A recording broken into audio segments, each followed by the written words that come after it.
With that, I'll start here. I'm going to show you today a little bit of Sanford and a little bit of Gainesville. Sanford is, they recently went live with permitting in January. They have been using CitizenServe for code enforcement for, I don't know, several years. So their portal is all set up. I'll show you that. We'll look at Gainesville a little bit. Gainesville is about to go live with permitting probably in April. So theirs isn't completely flushed through. It's not all entirely set up, but they have more options that I think might be cool for you. Like they've done more conditions and things like that. So we'll kind of jump back and forth between both of them. If I'm ever going too fast, please feel free to speak up and let me know. If you have questions, let me know as well. So here's the portal. The portal is completely configurable. You can change the text, you can change pictures, you can change the order. It's all just HTML, and you can change it. We can change it for you, whichever you prefer. And the basic layout is, this is the home page. And you can put links to the different sections on the home page. Under services, that'll generally list all the components that you're utilizing. So if you're not utilizing business licensing, this would just go away, and this section would go away as well. So you don't have to have things up there that you don't use. And on the services side, if I jump into permits, you can have different options in here. So again, you can configure this. Typically, people will have a page to, do you need a permit, where you can click and see more information about the types of permits that you might need. You can have links to what the submittal requirements are. So you can kind of give an overview of everything that they're going to need in order to apply for a permit. And you have these same, yes? We've been asked by Becker if you can make the screen a little bit larger. Sure. So let's take a look at searching options. So I'm going to go into the search page. And let's say I want to search for all code complaints on a certain street. So I'm going to plug in, let's do Live Oak. And I'll hit submit. Again, this is your citizens and your contractors doing this. And this search option is optional. If you don't want to have full access out there for people to go in and search your database, you can disable this page so it isn't visible. Most cities leave it up, at least in some form. So I'm going to search for Live Oak. And I found, how many? 88 files on Live Oak. And so this lists the basic information, the address, what it is, the data was open, and a general description. You can enable drilling down if you want to. So some people like to have a drill down option so that the citizens can see everything about the case, and some people stop it right at here just to give them this high level information because they don't want them going in and looking at photos and things like that. So let's just click this one. I'll show you the drill down. So if I drill down, I can come in here, and if I take a look at the activities, I can see, when we've done inspections. So we did an inspection on 3/21. We set a courtesy notice on the same date, and then we did a reinspection scheduled or completed in April of last year. If they want to take a look at the violations that are on the file, they can click the violations and see any violations that were found and cited. You see a picture of the property here. And on the Documents tab, it'll list any photos that were taken, notices that were sent, any basic information. Now, if you said, well, you know what, we'd like to see the photos on the portal, but we don't want to show notices that we sent out because maybe that has confidential information, you can disable certain types of documents from being visible. So you can control what people see. You also have the option for your citizens to leave a message. So let's say they have a question on this file, they can leave a message. And that will go to whoever you've configured to be the person that should receive those. And they can also upload documents. So let's say they took another picture of the car's back out in the front yard. You could attach a photo of the car and send that off as well. So again, these are configurable. So if you don't want to enable these, you can disable those. So that's sort of the searching side of thing. Now, some of our clients don't like to have all this information out because sometimes they feel like it adds more questions. So they want to control what they can see. So one way you can do that is with the reports. So if I go to the reports page, you can set up custom reports that you put on the portal. So you can add and remove them easily. It's just done through the configuration. So let's say we want to have a report. We just want to give kind of an overview of the types of code violations we're receiving. So I'll run this code violations by type. And let's say I want to see all the code violations so far this year. So I'll select January 1st through today. And so this is just a simple report that's showing the basic types of violations. So the majority they have is unlawful accumulations. They've got some vehicles, some parking issues.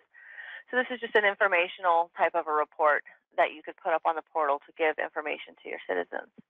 You can also have list reports. So if we said, let's see how many permits have been issued so far this year. I can go into the permits issued report. And again, let's do it for the year. January 1st through today. And again, Sanford went live with permits, I think it was mid-January. We'll submit, let's see how many they have. So 575 so far this year. And again, they decided what fields they wanted to display.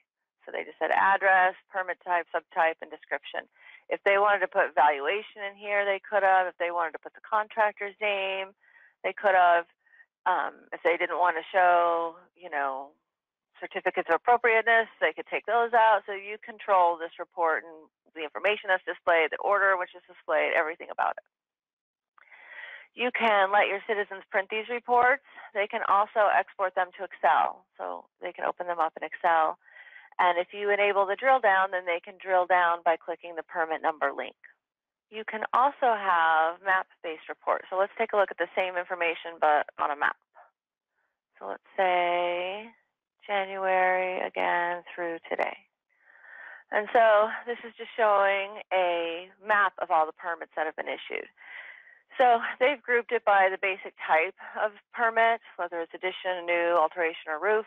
You could do it by the permit type, like electrical would be one color, plumbing could be another color, commercial, mechanical, however you structure your permit types. You can also control the information they see when they click it. So we're just showing the permit number, the address, the scope of work, and the date it was issued. You could, if you wanted to put the contractor in there, you could, valuation, any of that. You can control all of that. And this is using Google Maps. So you can kind of do whatever you would do with Google Maps. So you can zoom in, you can zoom out, you can add your little drop guy. So anything you could do within Google Maps, if you wanted to see a satellite view, you could do that as well. So that's kind of an overview of how you can utilize reports on the portal. If you don't want to give full access to let them see everything, you can use reports to control what they see. And you can also use reports just to provide information, a quick way for people to look things up. You might want to have, active contractor list, something that they could run to see active contractors. This hits the database live, so it's not like a copy of something. If you added a contractor right now and then ran the report 2 seconds later, they'd be on there. So it hits the live database. You're seeing the live actual data whenever you're doing any searching or running any reports.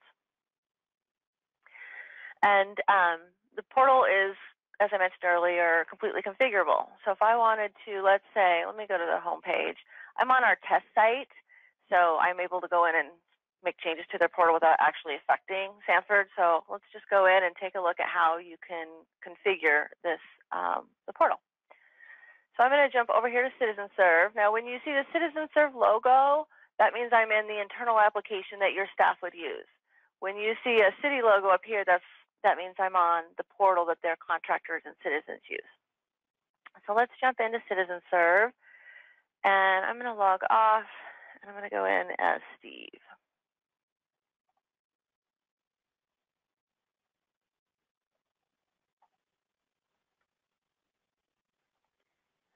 And if I want to modify or configure the portal, I just go into Administration, and there's a tab here for Portal. And then these are all the options that are available within the portal. So if I say, let's just look at the general options. And let's say we don't use licensing. I wanted to take that off. I could just uncheck it. And let's say I want to modify the home page. So I'm going to click the home page. And that pulls it up in kind of like this editor, essentially. So I could come in here and say, I just wanted to add some more text in here.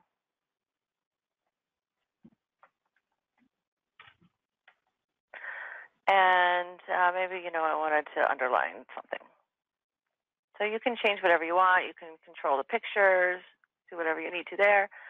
I'll save this, and then I'll save this again to save that unchecked option. And if I go back to our portal, now permitting is gone, or licensing is gone from the services page. I didn't take it off the page, so it's still there, but it came off here. And here's my text changes. So it's super simple to go in and modify these pages. You can add text to pages. There's just a lot that you can do to control this and make it your own, make it have the same look and feel as your existing websites. All right, so let's register on the portal, and then we'll submit a code complaint. So I'm going to just say I want to submit a complaint, so I'm going to go into the submit a complaint page.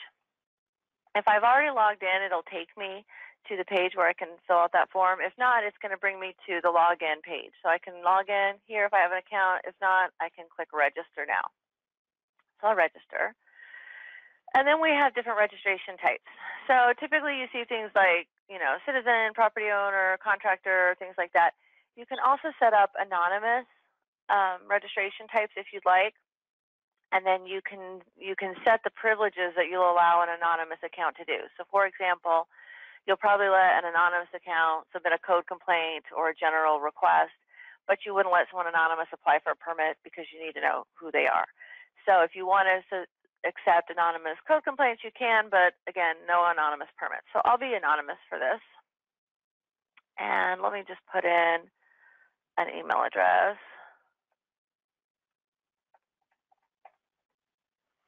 And it checks to make sure you're not already in the system. So if you're already in the system, it'll say, I'm sorry, you've already got an account, please log in, and it'll take them through that whole resetting your password if they need to, so that you don't end up with duplicate records.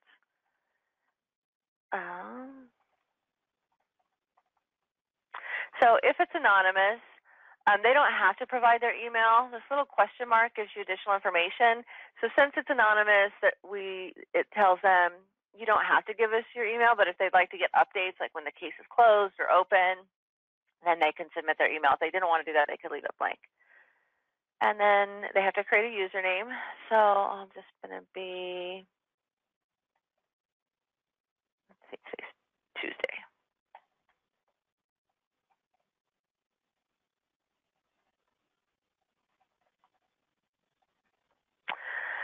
So once I filled out the registration form, I'll click submit. Oh, I need some numbers. Let's do that. All right, so now I've registered and I can go ahead and submit my code complaint. So there's some basic information that comes with the pages, and there's some configurable options. So this top section is kind of the basics. So describe your complaint. You can change the wording. So if you don't like the word complaint, you could use, describe the issues that you see or whatever you want to put there. So let's say, we've got some junk in the front yard. And I'll enter an address. Let's use 307 Live Oak. And let me hit find address. So as part of your setup, we integrate with your parcel data. So your parcel data gets loaded in the system so that we can validate addresses. So when I put in that address, it searched it, it found the parcel number and the owner's name. It also found lots of other information tied to the property, but all we see on the portal at this point is just the full address and the parcel number. You can configure this so they're not allowed to enter an address that's not valid in the city, or you can allow them to enter addresses that aren't in the city. So if I say, let me just start again, I'll just enter a new address. Let me just put in, 123 Anywhere Street and find it. So if it doesn't find that address in the city, they'll see a message that says we couldn't find it, and they can choose to go ahead and use this address or enter a different address. And again, if you say we're not going to accept anything that doesn't have a valid address, then it would give a different message. It would say, I'm sorry, that address isn't in the city. Please enter a different address. So I'm going to go back and use a real address. Let's do 307 Live Oak and find address. And then from this point down, you can attach custom fields, is what we call them. And you'll see that a lot when we take a look at the permitting side of things, because with permitting, you'll have lots of different fields like square footage and construction type and all that. So if for a code complaint, all we're doing is saying, you know, why don't you attach some photos if you have them? So if they've got photos, I can go attach some. Let's do debris in yard. And then I'll just hit submit. So once that submit is saved, it goes in the system and is routed to whoever we've configured to get those types of complaints. So that is a quick look at how we submit a code complaint. Let's log out and we'll log in as a contractor and we'll submit a permit application. Julie, Yes. quick question, please. You mentioned the address needed to be loaded into the system. Are you maintaining your own database of addresses within the Citizen Serve? Yes, whether it's through an integration with your GIS system or your parcel data, or it's just a flat load of your parcel data updated periodically, it's copied into Citizen Serve. If we do a direct integration, then it is, you know, just a live connection typically to your parcel data, but all the data exists within Citizen Serve as well. Thank you. Sure. All right, let's log out and let's register again. So let's say I wanted to apply for a permit. Again, it's taken me to this registration page. I have a contractor account, so let's just log in as that, if I can remember the password.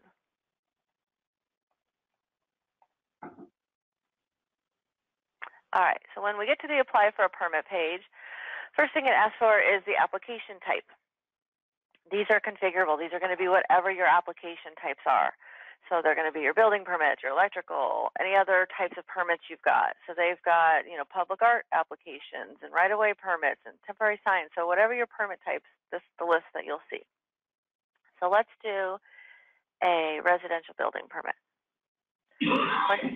Once you select the permit type, then you're going to select the subtype. Again, this is configurable. We typically see things like new, addition, alteration. Sometimes we have roof shed, different subtypes within there. But new, addition, alteration, repair, those are super common. So let's say I'm going to do a new home. So I'll select new. Let's say I'm going to do a new single family home. And I'll plug in an address. Let's say I'm going to do 2323 Elm Scott. I'll click find address. And again, I found the address, so it pulled it all in. And from this point down is what we call custom fields. So these are all configurable. I can take them off. I can rearrange their order. I can change the wording. I can add drive. I mean, it's just, you can do anything you want in here. So project information, let's say the type of work is single family. The red line indicates that it's required. And again, you can set that. You can set which ones are required on the portal and which ones are required internally. So sometimes you'll require more information on a portal application versus internally. If someone brings you a piece of paper, they don't go online, they bring in a paper, you don't want to require fields that they may have left blank. So you can control that. And when I selected single family, these two popped up. Let me just leave it blank so you can see it again. We call these dependent fields. So what they are is when you select a value, we can ask more information based on what you selected. So if I select pool, I'm asked, is it an in-ground or an above-ground or both? If I say it's an accessory structure, well, what is it? A garage, a wall, or a carport? So you can have fields show up based on the values that the applicant enters, which helps you simplify the forms. You don't have to show 3 pages worth of fields from the get-go. You can show them just what you need and let them drill down. So let's say I'm doing a detached. I'll select that. Is the property located in a historic district? I'll say unsure. So part of their parcel data indicates if it is on a historic district. So we're going to get that from the parcel data anyways, but they wanted to ask the applicant as well just to see if they knew what they were building on. Is this an owner-builder project? So owner-builders are interesting because they can only build certain things. There's certain requirements if you're an older owner builder. So this is kind of a common one we see throughout Florida, but everyone handles it a little bit differently. So for Sanford, if I say yes, all they need to do is attach the owner affidavit. I'll show you Gainesville a little bit later, and they have a much more complex process where they have to physically come into the office. If they're an owner builder, they have to physically come into the office and sign the form in person. And that was by statute, but also they really didn't want to make it super easy if they were an owner builder. They wanted them to come in and see them, and they wanted to talk to them and make sure that they had the ability to actually do the construction. So I'll say no, I'm not an owner or builder. When you have a driveway and or sidewalk, you can say yes, and then they're asking different types of fields information. This might help them see, okay, they're also going to need a right-of-way permit. So in part, when designing these permits, if there's information that different departments are going to need to do their review, we can ask that right up front on the permit application. So if you find, let's say, planning is always asking these 5 questions once the building permit comes in, we can just put those questions on the application and save some back and forth time. I'll change this back to no, just for simplicity. We're asking who the property owner is. It came in from the parcel data, but if that wasn't the correct one, maybe they just bought it and the data hadn't been updated yet, they could enter a new contact to add a different property owner. Does the property owner reside at the address? Let's say yes, they do. Who's our plan review contact person? We'll pick Acme. I'm logged in as Acme. That's why I'm seeing my name here, because that's who I logged in as. Contractor, we'll skip that one and jump down here to construction value. Let's say it's $250,000.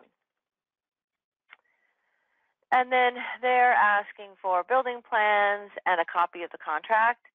And you can also add links to additional information. So Sanford has a link here to the naming of electronic documents. So I'm going to go ahead and just click this link. And it's opening up a new document where they're giving information about how they want them to structure their plans, how they want them to name them, how they want to split them out, just what they want in there, so that they didn't have to get these just generic plans and everyone did everything different and it made it difficult to do. So they gave very specific instructions on how they want those electronic documents submitted. And I can just make this bigger so you can kind of see it. So you can put links to different information, whether it's PDF or other pages, throughout your application. Jump back here. Let's attach some plans. So I'm going to use that document, and let's use sort this by date. I'm just trying to find the right one. We'll use that plot plan. So I'll pick those 2 documents, and they can attach as many as they want. And if we wanted to attach a copy of the contract, we could. You can put these little blue question marks, we call them help text. They let you add information next to a file. So if you want to provide additional information, you can put it in a help text. Some people put it like here. They have very specific text here. Some people put it over here. So it kind of depends on the importance.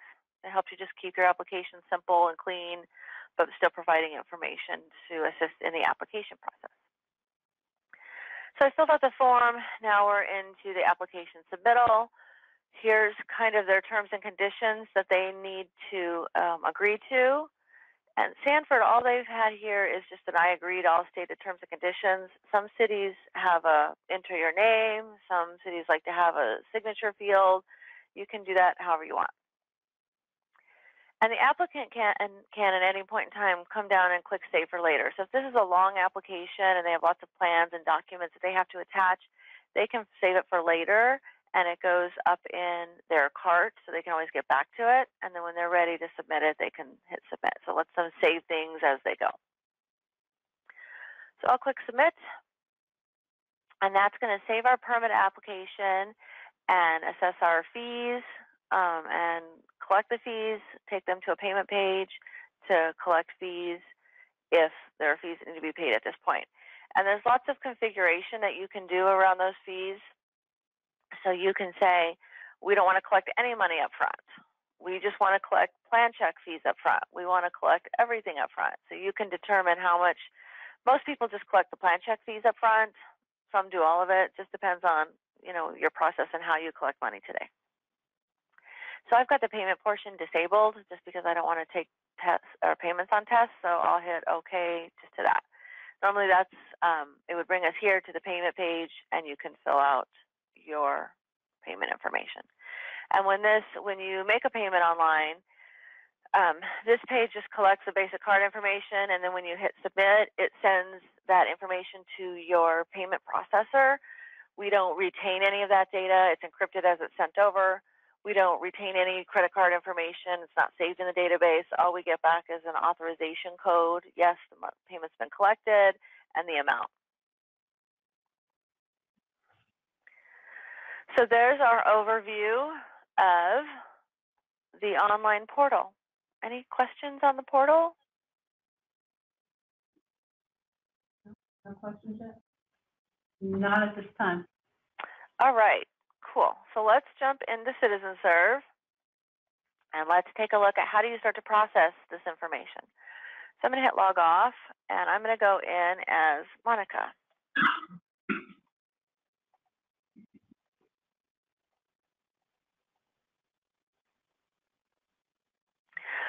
So Monica does code enforcement in Sanford, and she's also the person that the online complaints get requested to or routed to.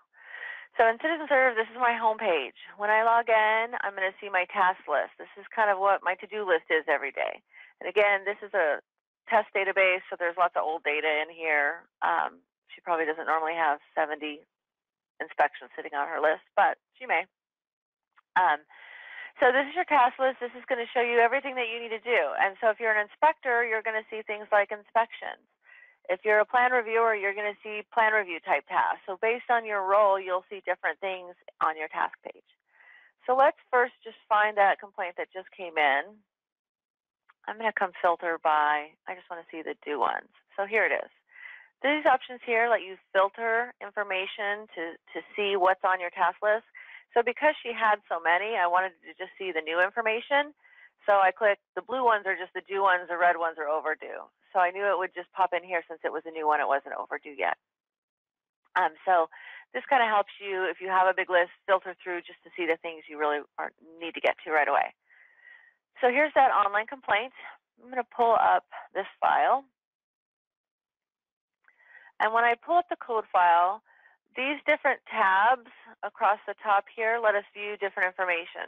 So if I wanted to look at documents, I go to the Documents tab. If I want to look at the people involved, I go to the Contacts tab. So these tabs let us view different information. These icons here that you'll see on every page, these are kind of task specific to the page that I'm on. So because I'm on a code complaint, I see things like add a photo. If I was on a permit, I would see things like add fees. So these icons change based on the page that you're on and the functions that are available. These icons up here are specific to the page you're on, and they're pretty much the same on all files. So if you pull up a code complaint, you're going to see the same options here as you would see on a permitting file. And these options on the side let you edit and add information. So if I were to pull this up, and I'm just doing kind of a quick look. This is an online complaint. Do we want to schedule an inspection? Do we want to email the applicant or the complainant and ask them questions? What do we generally want to do? So the first thing I'm going to do is let's take a look at it on a map and see where it is. So if I click this map icon, it's going to pull up the map, and it's just going to give me a little pin mark where it is. And again, this is Google Maps. Everything I can do in Google, I can do here. You can also load your own custom layers. So Sanford's just got a zoning layer. Let's take a look at it.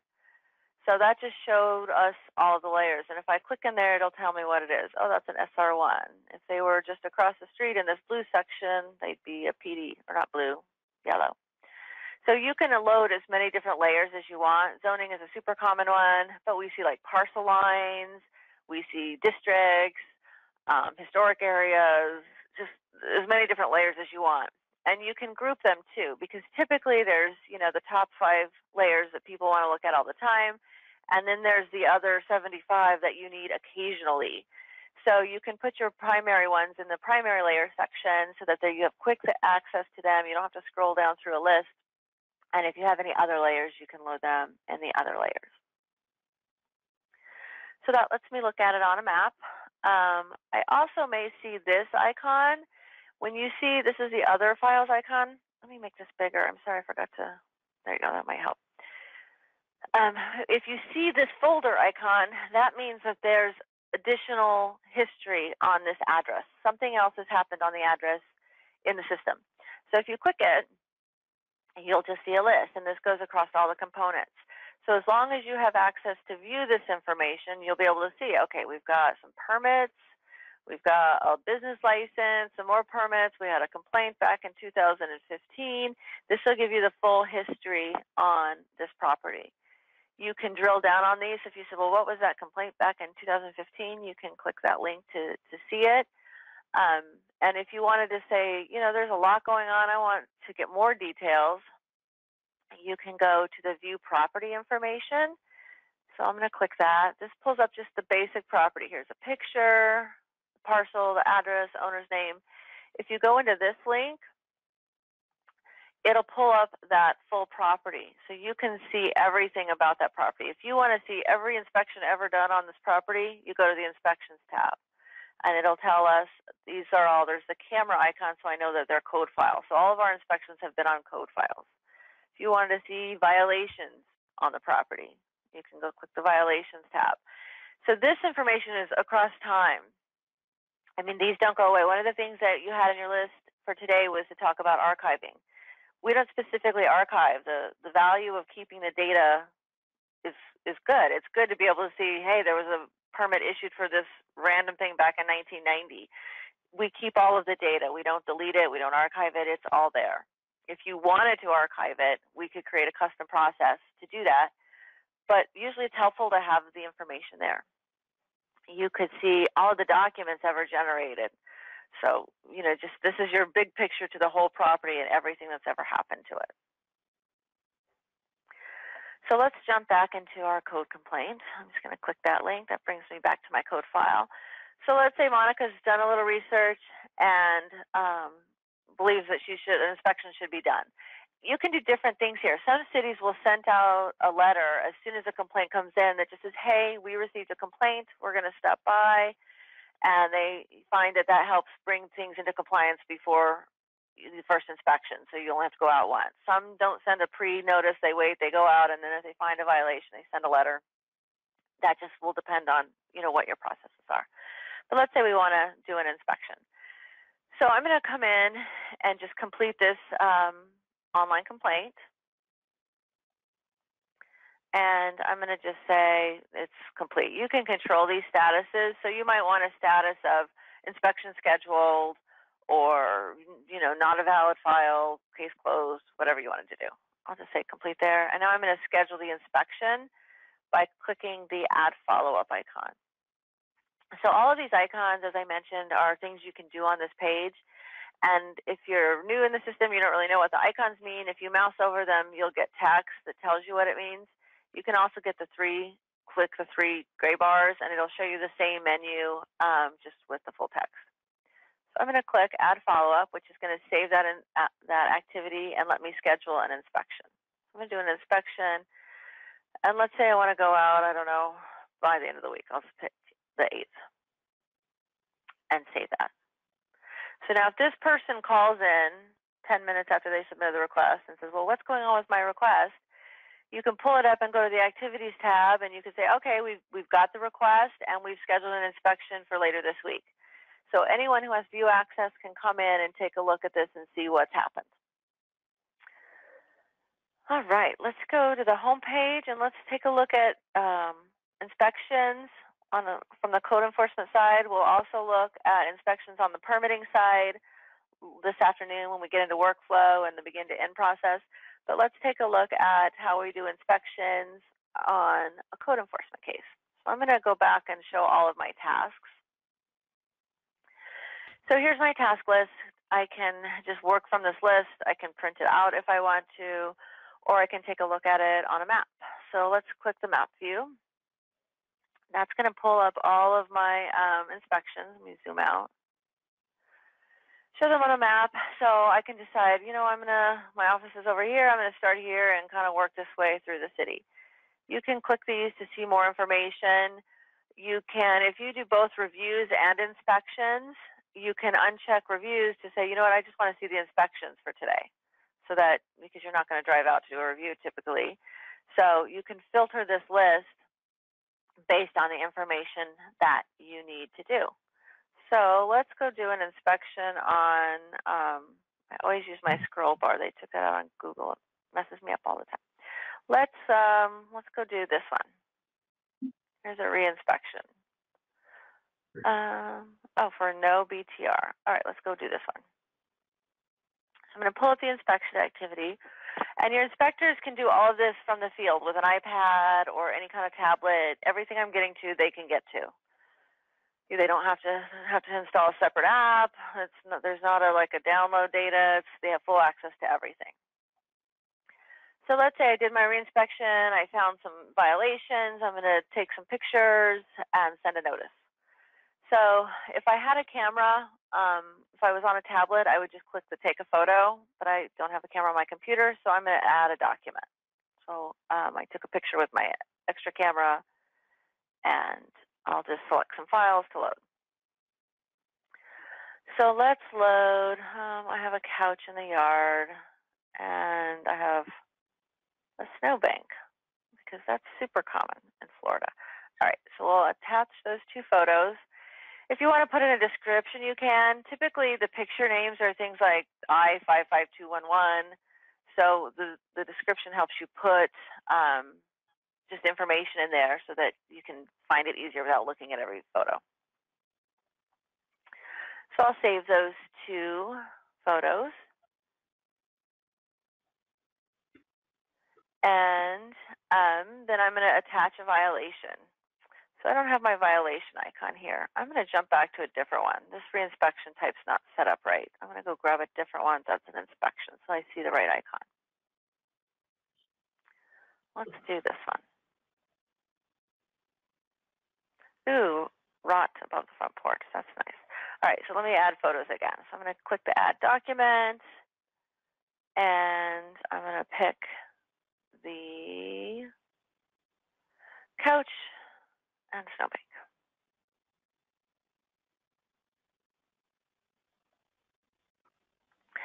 So now I want to add violations. To do that, I'm going to go to the add violation icon, and I'll click this.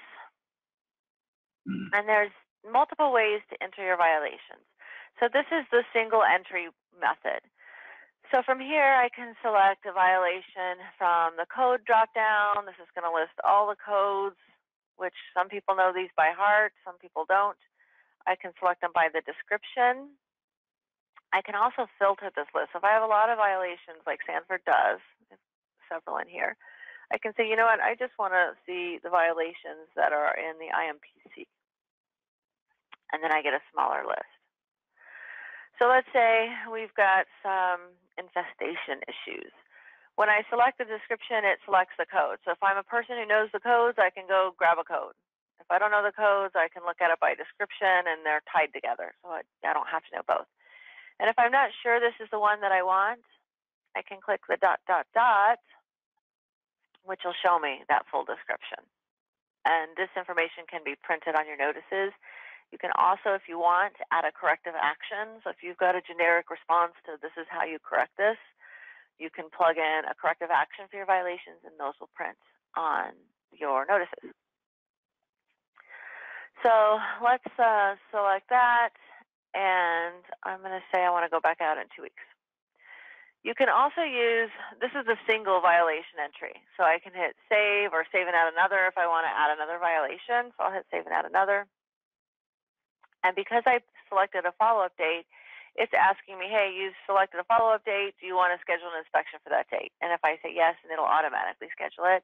And I can change the type. So if we have inspection and reinspection in there, we can have the different types. So I'll say yes, I want to do that. And because I click save and add another, it added that one, and now I'm on a blank page, so I can enter another violation. You can also switch to the multiple violation entry, and this is helpful for inspectors out in the field because it just lists all the violations. So if I, again, let's say I want to filter for just that one, I get a shorter list. I can just check off everything that I saw, and I can put descriptions here. You know, you can't have flamingos in your yard. Plastic. We would allow real ones, but no more plastic. So your inspectors can quickly check things, add comments, put in a follow-up date, and save those. So now we've got all of our violations in. We've added our photos. We're going to send a notice. There's a new icon that showed up. This is the alert icon. So this shows up if someone's put an alert on a property. Or you can put alerts on properties, on permits, on contractors. Those are the three things you can put, or on a file, but typically those are the most important ones. So if you see the red alert, it means there is an alert on the property or on something. So if you click it, you'll see what is the alert. Oh, this is in a historic district. So some historic districts were super important to Sanford because they had a lot of, you know, permits were issued that shouldn't have been issued or that weren't properly reviewed for historic. They had lots of things going on. So rather than just having a field on the file that said it was historic, they wanted an alert and a flag so it really popped out at them that this was historic and we needed to do something unique. And they also, I'll show you when we get to the permitting side of things, if it's in a permitting, if it's a permit application and it's in a historic district and there's not a historic review, they get a message that comes up all the time that says, hey, you don't have a historic review, to remind them of that so that they don't accidentally issue a permit that doesn't have historic review. And people can edit these and add these. I'll just close that out. Let's go ahead and send our letter. So to send the letter, we're going to go to Generate Document. And then these are all kind of the standard notices. Part of our setup, we get all your forms and letters, and we put them in the system. When we do that, we work with you if the notices aren't consistent. Like sometimes people will add a notice at different times, and so they just look totally different. Somebody else created them. They don't have the same format. We'll work with you to kind of have a consistent look and feel to all of your notices. I'm going to generate the notice of violation, and this document is set up to print photos. So it prompts you to select the photos you'd like to include in the letter. So typically inspectors will take lots and lots of photos, right? They take a photo of absolutely everything that's out there, but they don't always want to print all of them in the letter because it becomes a 15-page letter. So this lets them just come in and say, I just want these two. So I'll submit that and click Generate Letter. So this takes my template letter before I can even get my sentence out, and it pulls in all the data on the file and creates a notice. And these are all configurable. You make them look however you want. So it's just pulled in, the types of violations. If I added comments, those comments show up here. Again, if you don't want to show your comments, you don't have to print them. Some of them I put in a corrected by date, on some I didn't. So this is all the general information that comes in on those violations. And here's the photos. There's that snowbank. That's not me. Everybody asks, is that you? That's not me. There's no snowbanks in Arizona. I don't know who that is. And here's the lovely sofa and the couch. So you could just print this and then save it and move on. So I'll just hit save. And it saves a copy of it here to the Documents tab. So our Documents tab has everything about this file. So there's the couch photo, there's the snowbank, and if I want to see it, I just click it, and it'll pull up that couch. If I wanted to look at this notice of violation, again, I can just click it, and it'll pull up that letter. So as I take actions in the file, everything is documented here in the file. So if I want to look at my inspections, I go to the Activities tab. I can see, all right, well, I had this inspection and I have another one scheduled. If I had a reinspection, you'd see the future date there. The History tab shows us the basic property information and any notes that we've added. So if I wanted to add a note to this file, I would go to Add Note, and let's just say somebody called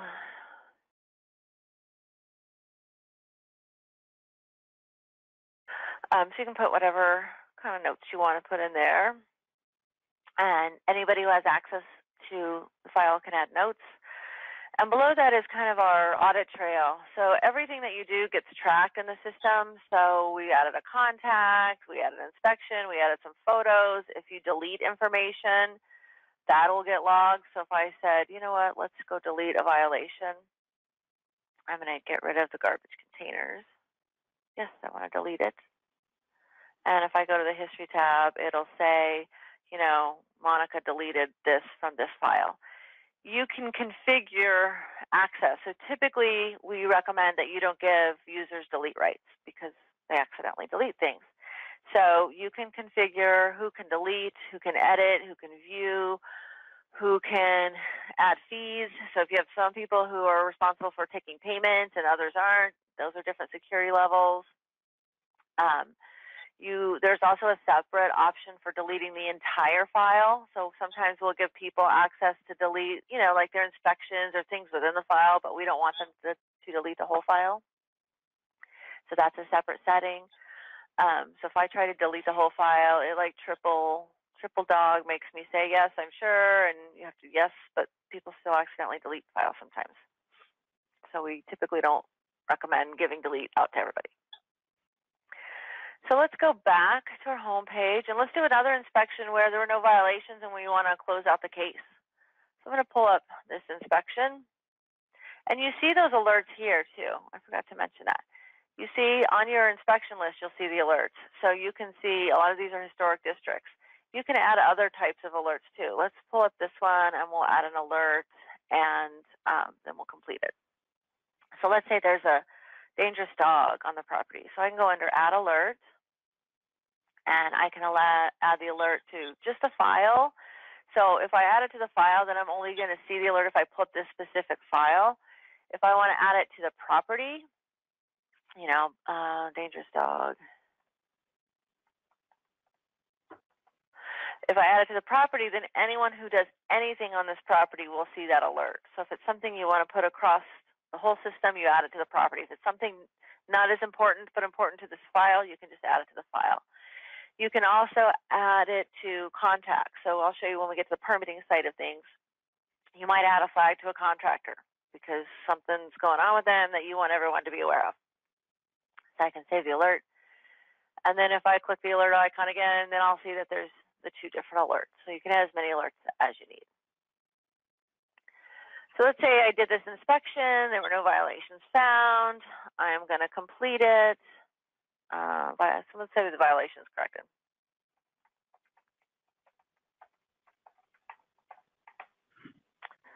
And I'm going to save it. When I do this, it says, because I didn't schedule a reinspection, it says all the activities have been closed. Would you like to close this file? And this serves two purposes. One, it lets you quickly close the file, which I'll show you. It also is a reminder to your inspectors, if they didn't put in a follow-up date, if they didn't schedule a reinspection, this is kind of a note that says, hey, you don't have anything scheduled for this. Are you done? And if they're not done, then they should go in and schedule a reinspection. But I'll say, yes, I'm ready to close this out. So it just asks me, well, what's the disposition? And let's say it's in compliance with today's date, and I'll save it. And that closes out the file. You can also set security access so that people can't edit closed files. So if you don't want people to come in and be able to start adding more information to a closed file, you can set that in their security settings, and then all these add and edit options go away, and they just see it all as read-only. They can't change anything. Let's go back to the home page, and let's add a lien to something. So let's say I want to pull up this file, and let's say this complaint has been going on forever. They're not bringing things to compliance. We have fees and fines, and we're going to put a lien on the property. I can do that by adding a fee to the file, and I can select the type. I just put lien in here. You could have other things like, you know, notice and order fee, whatever your different kinds of fees are, you can plug in there.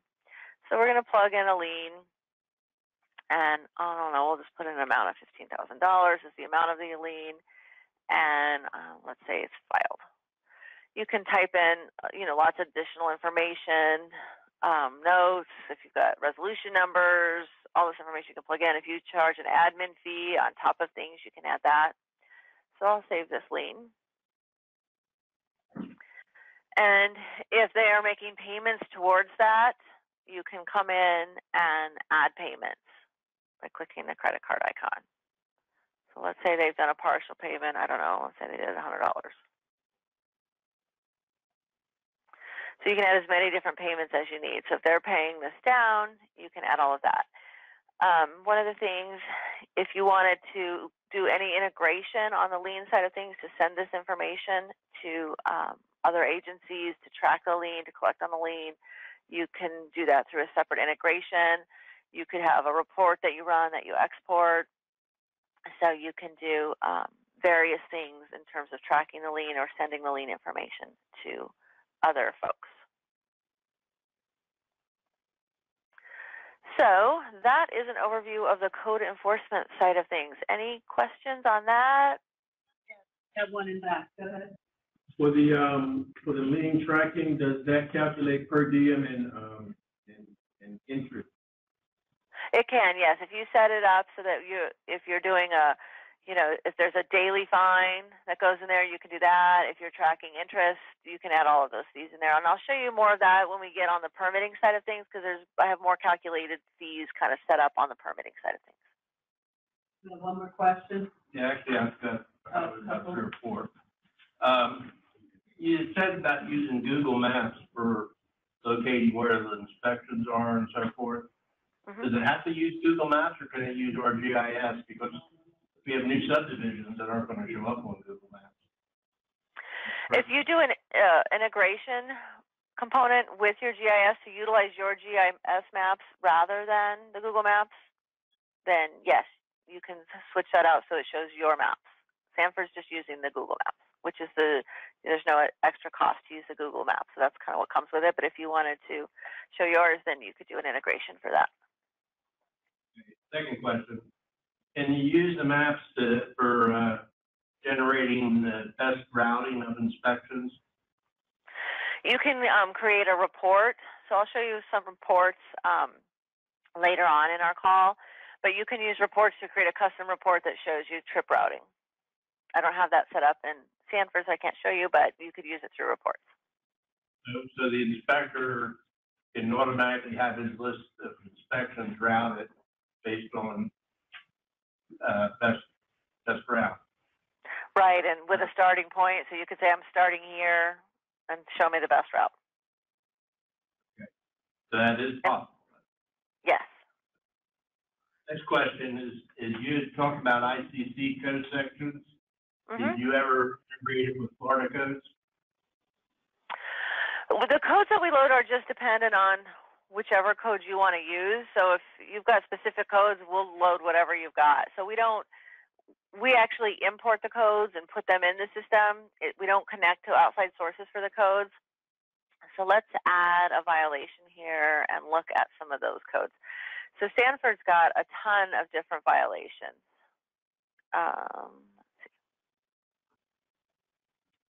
So every time there's a code change, we'd have to give you a new list of code sections, it sounds like. Yeah. You just submit a support request and say, we've got new code sections, and we'd add them. And you can do you determine the sections. So you can say, they're grouping it by kind of the section. Some people will group them by these are the nuisance violations, these are the noise violations, so that if people don't know the actual code book that they want to cite it from, you can group it by, a more generic option. And then the final question I have is on the maps where you have the pins for the inspections and so forth, can you, on those maps, have real-time location of the inspector? Oh, so he sees where he is on the map? Yeah. Yeah. There's not an option for that right now. So you don't see where you are on the map. It would be for a supervisor to be able to identify where the inspector, where everybody is. Yeah, it's possible we could do something like that through a report. maybe I'd have to check, but there's nothing like that built in the system right now. One more question back. When you enter a code violation, is it possible to assign that violation to multiple departments, not just one, say, someone from planning and maybe someone from the environmental section would have to go out on the same complaint? Yeah, you can assign it. So if I add an inspection, here, let me add an activity. So by default, I'm in community improvement, so that's the list of users I see. But if I say, you know what, I need somebody from building to go out there, I can just select building, and then I'll see the inspectors in building. So you can add from different people from multiple departments? Yes. And it depends on your access. So let's say, you know, I don't have access to assign things to engineering, then engineering wouldn't be listed. So you can control who each person can assign things to. Okay, one question here. What format should the maps be in if you're not using Google Maps? If you're not going to use Google Maps and you're going to do an integration with your own GIS system, then the format's going to be however your GIS system is. Any more? Okay, we can move forward. All right. Let's take a look at a fire plan review and a fire inspection. So I'm going to log off. We're going to go in as Matt.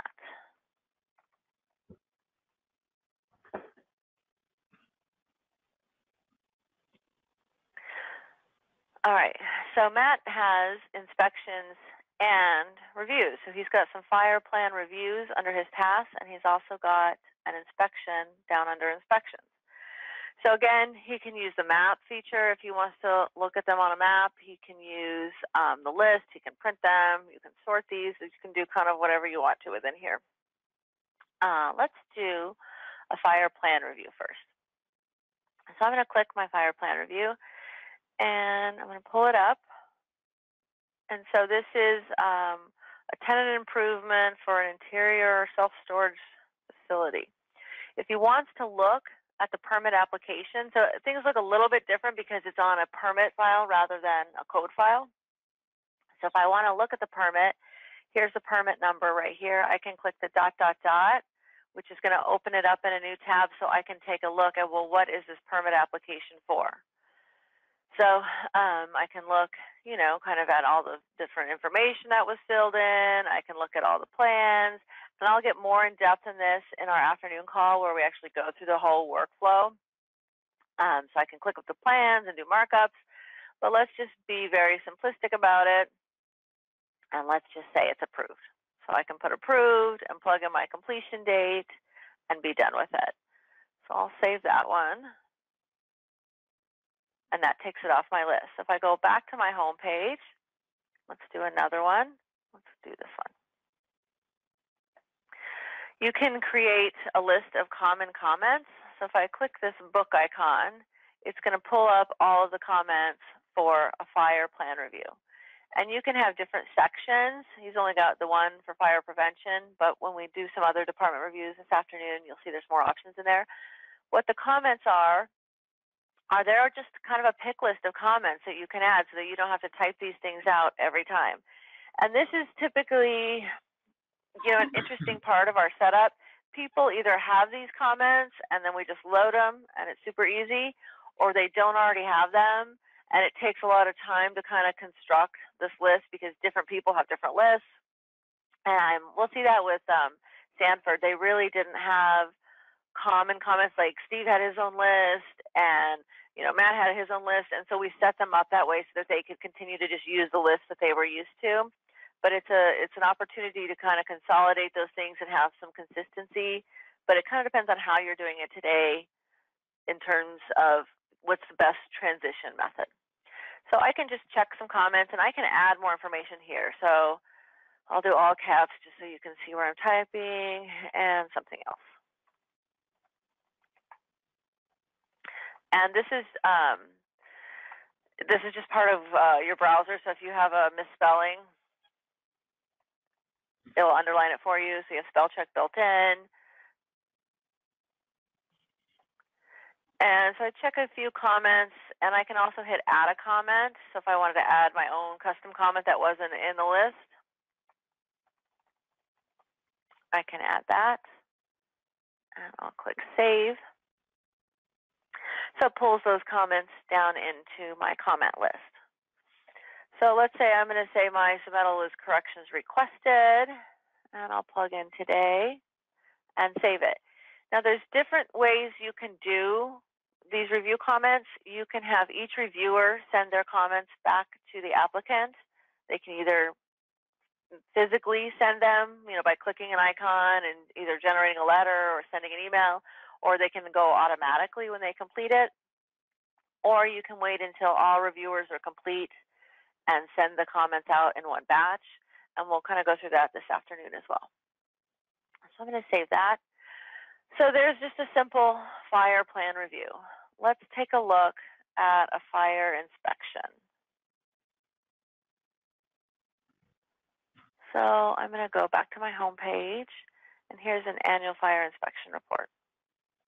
So I'm going to pull it up, and you can see there's a book icon, so I can go into the book and pick some common comments. So let's say this was an issue, and that's an issue, and that's an issue.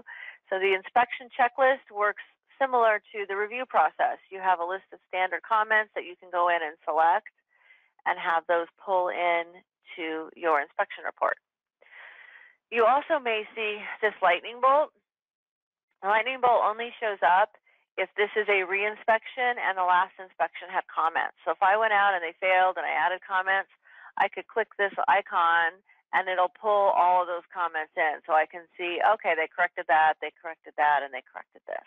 So it gives you kind of a checklist to look at, well, what was there before, which is helpful, especially if you have different people doing the inspection. They don't have to go digging through the old inspection report. They can see exactly what those comments were.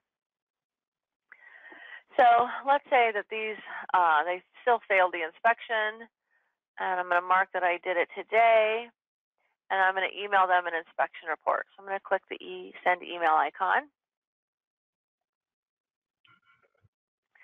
And these icons at the top, they generally save and do something. So in this case, I'm saving it, and I'm going to send an email.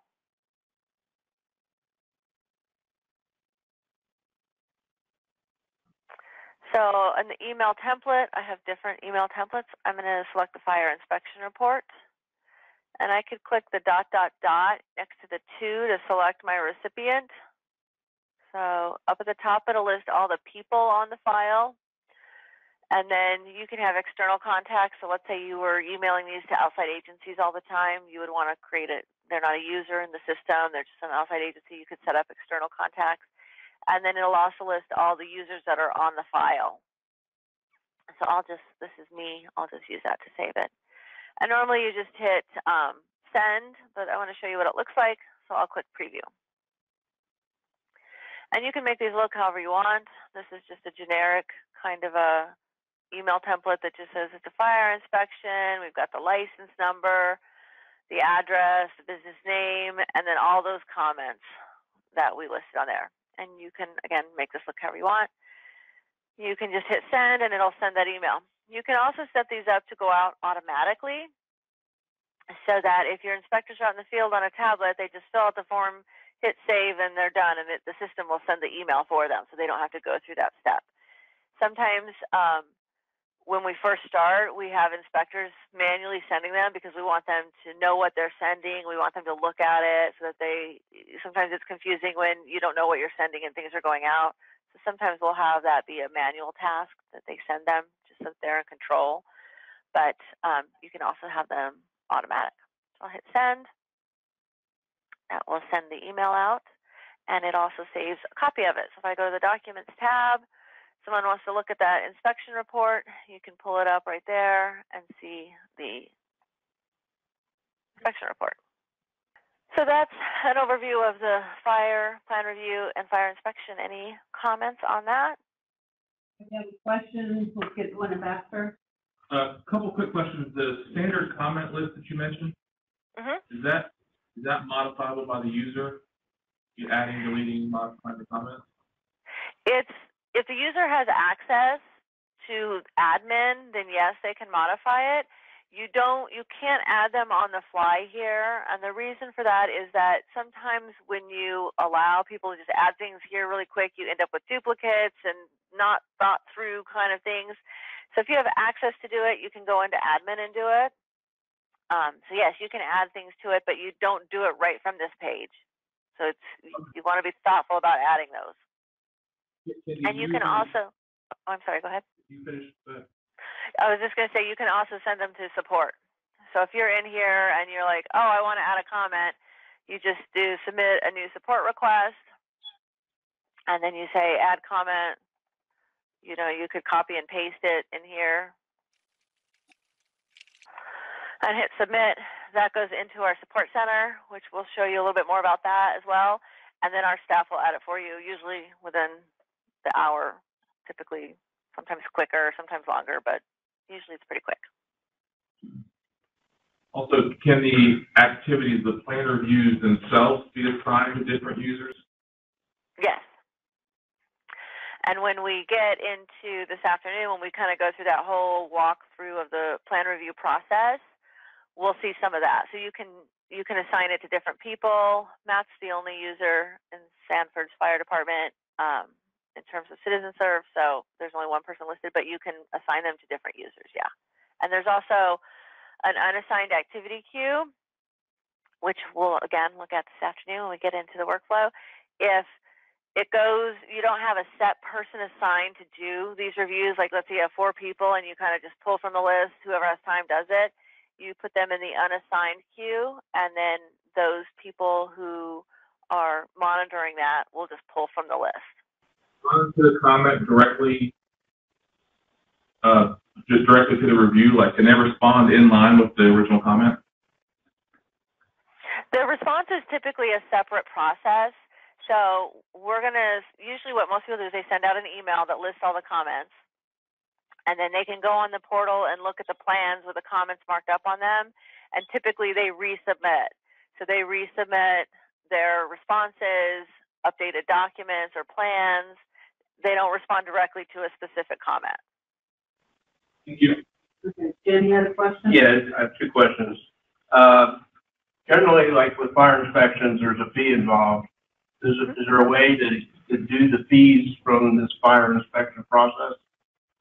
You could build them so that they're automatically added. So the process of completing an inspection would trigger a fee.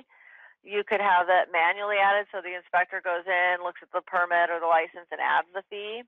So depending on what makes the most sense, you could have that fee added. I don't have it for fire. Let's see if I can get to it from building. I don't think I can. Yeah, he doesn't have access. Let's just try. Okay. So they put in a disapprove with penalty. So if the inspector chooses this, when he sends the inspection report, it automatically adds the fee, a re-inspection fee. But they don't always add those, so they have just a disapproved, which means it's disapproved, but I'm not going to fine you. Disapprove with penalty means you have to pay a fee. Okay. Again, fire inspections are generally done like on a yearly basis for commercial projects. And so can that be automatically scheduled to come up each year? It can be. There's 2 different ways, and it kind of just depends on what works best for you. You can have them scheduled so they show up, 24 or 12 months to the day from the last one. You can also, I'm trying to think of somebody who has one that I could show you. You can create a metric. Let's see. I think I know somebody who has this. Let me log out and log in as somebody else. Let me just see if it's here. I think that this person has it, because it's kind of a cool way to do it. You can certainly schedule them every year, but sometimes it's not that specific, right? So sometimes our workflow is more or less, and we can't always get to it on the exact date. So the other option is you just see a list of these are the ones that are due for inspection, and your inspectors can choose which ones they want to do. So they can look at the list and say, these ones are due, and you can prioritize it to say, okay, these guys had more violations, so I want to inspect them first. So if you have fewer inspectors, then you do buildings, right? So if you have a huge workload, you can manage it in different ways. So here's one. This is Somerville, Massachusetts, which is right next to Boston, and they have annual food inspections that they have to do. So it's a similar process. They don't have enough people to keep up with all the inspections they have to do. So if they were to schedule them all in advance, one person or two people, all the inspectors would have so many things on their list, they just couldn't get to it. So what they did is they created a metric, and the metric is a custom, kind of like a mini report. And so what this is showing me is that they have 567 licenses. They have 16 that were completed this month, 84 in the last 6 months. They have 34 that they should do this month, and they have 403 that are overdue. So they can pull up this list and see those inspections, and you can configure this. So you could say, you know, rating last inspection. So if you were going to look at it and go, okay, this is where I want to start, it just helps the inspector make an informed decision about where he wants to go. So you kind of have both options. If you want to schedule them, you can, or you can be like, these are all the ones that are due, and let your inspectors decide where they should go based on priority. All right, we're good. All right. So one of the things that you had in your list of things to show today was a damage assessment process. And I don't actually have one set up that I can show you because it's part of the configuration process, so I wanted to just kind of talk through it a little bit. So essentially, that process could be like just another inspection types. So you can have an inspection type that's perhaps a damage assessment inspection. And then if you need to send that information to FEMA or to other departments, you could do an integration to send the information, or you could send emails with the information. There's different options that you could use based on your needs. So if it's super important to integrate, we do an integration point. You send them, they send you the complaint information, you send them the assessment. You know, you could send back any work that's performed. So you can kind of configure that process around the inspection module. Does that make sense? Yes. All right.